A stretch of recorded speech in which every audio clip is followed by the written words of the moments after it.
if fresh elections were held tomorrow, a party wins but then is actually engaged in election fraud, it gets dissolved, there's a switch of government, would we be returning to the current situation? We need to agree on the rules.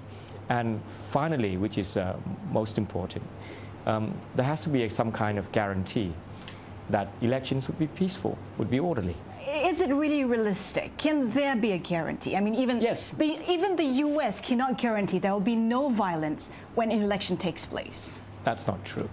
I think we need to have an agreed set of procedures that we could all follow.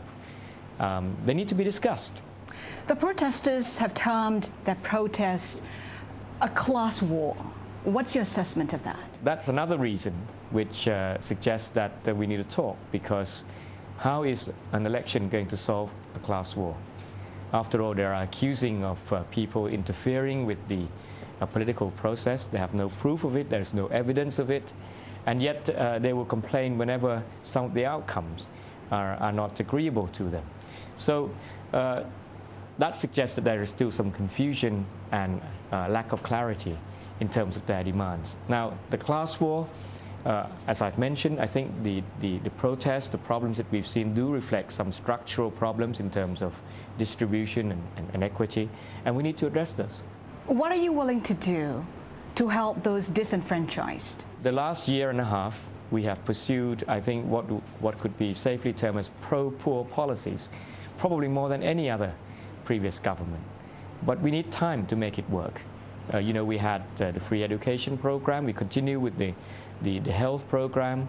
We continue to support all the rural and village level community economic support. We're addressing the issue of debt. We're actually having an income guarantee for farmers for the first time. Have you made any cracks where Thaksin's support base is concerned? Have you made inroads? How successful have these policies been? The last poll I saw, we were ahead in the north. So that suggests quite a progress. And we won a majority of by-elections last year. So how confident are you of winning the majority of the seats if elections are held today or tomorrow? I never make predictions about election outcome. I think the support for the two main parties in the last election was very close. I think 100,000 votes separated us out of 30 million. I think we've made progress since then. But I cannot say exactly what the outcome would be.